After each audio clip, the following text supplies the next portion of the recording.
Sangkono Wisnu Putih saka Bapa, sangkono Wisnu Abang saka Biyung, Ibu Bumi Bapa Kuwasa Bapa Adam, Ibu Hawa Kakang Kawah, di hari-hari si Jabang Bayi. Si A terus diteruskan dengan permintaan-permintaan. La haula wala quwata illa billahil aliyil azim.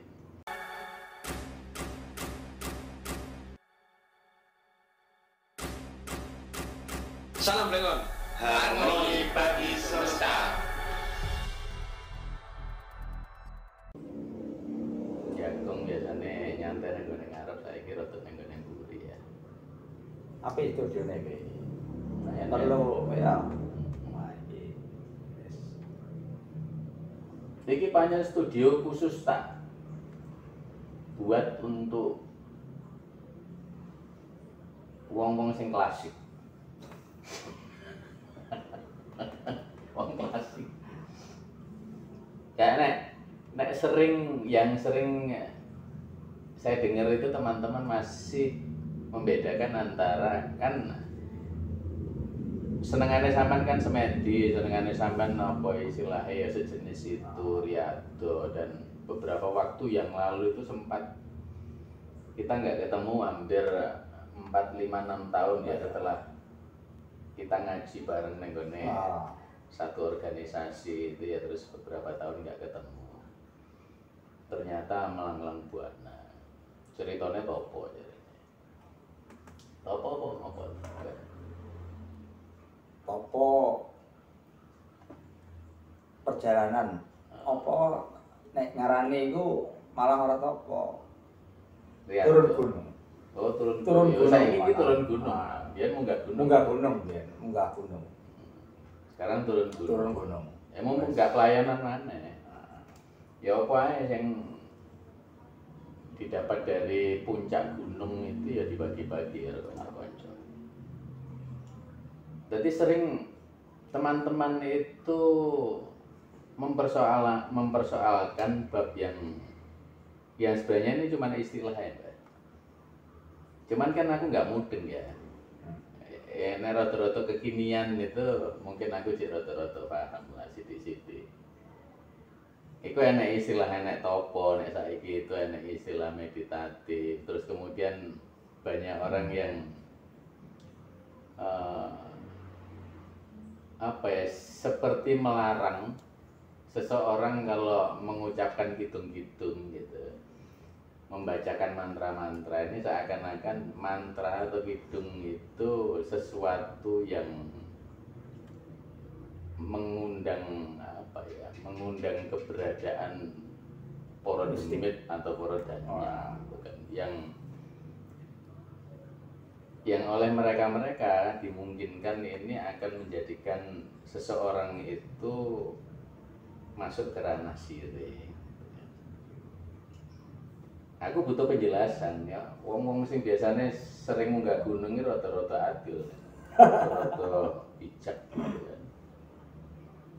Menurut sama ini dia tentang keempat hal inilah yang utama. Meditasi ya? Meditasi. Yang kekinian ya. Kekinian itu meditasi. Nah, kalau zaman dulu topo, mengasingkan diri. Bahasa Indonesia mengasingkan diri untuk dia ini supaya tenang, pikiran, hati tenang, terus bisa menyatu dengan alam, dengan yang maha gaib. Itu meditasi dengan topo. Ada satu mantra juga. Mantra. Wong jaranan budaya ya, namanya orang Jawa. Ya alhamdulillah, aku iki ya kelahiran nang tanah Jawa. Orang kesenian jaranan saat dia ingin katakanlah membuat Ndadi. kesurupan, ndadi. Itu orang menyebutnya, wah maca mantra ya. Sehingga maka banyak teman-teman itu bahwa mantra ini yang disebut sampean akan, kalau kita bicara mantra atau mengatakan kata mantra, maka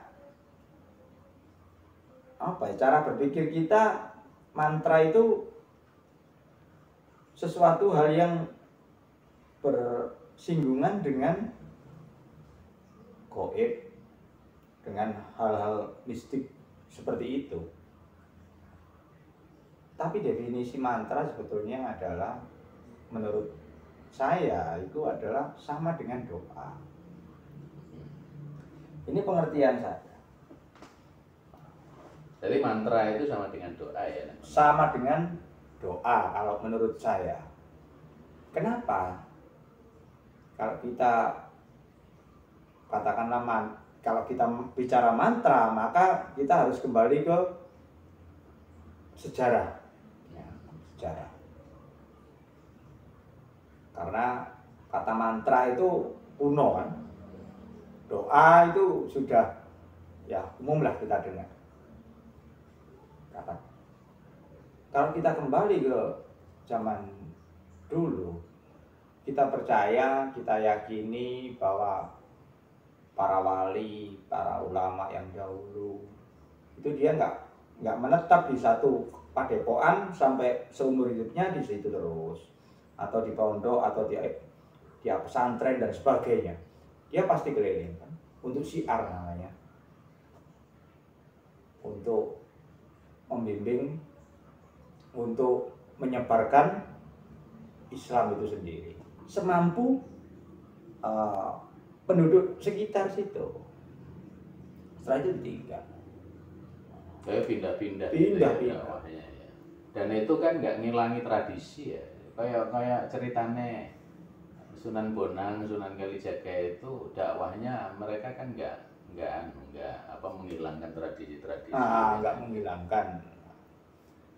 Di saat itu nggak mungkin hanya sekejap langsung mereka hafal dengan bahasa Arab.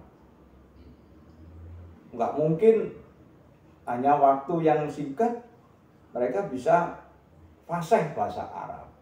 Nah, maka di tengah-tengah doa, awal akhir mungkin ada katakanlah bismillahnya, tapi di tengah-tengahnya ini kata-katanya bahasa Jawa. Di akhir biasanya dikasih sholawat. Nah, seperti itu. Nah, kalau hal seperti ini, apakah mereka orang-orang terdahulu ini yang minim tentang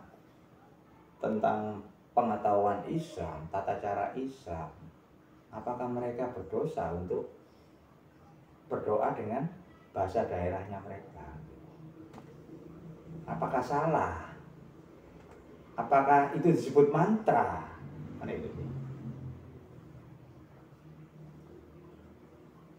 Dari situ mungkin turun-temurun karena dianggap baik. Ada beberapa mantra yang Jawa, katakanlah satu contohnya ini. Bismillah tawakkaltu ilallah, la ilaha illallah. Nah, dia ini untuk mengais rezeki, intinya seperti itu. Setelah itu ada kata-kata kaki danyang ini danyang sing bau reksa, bukan dalanku rezeki. Sokolor kidul kulon etan,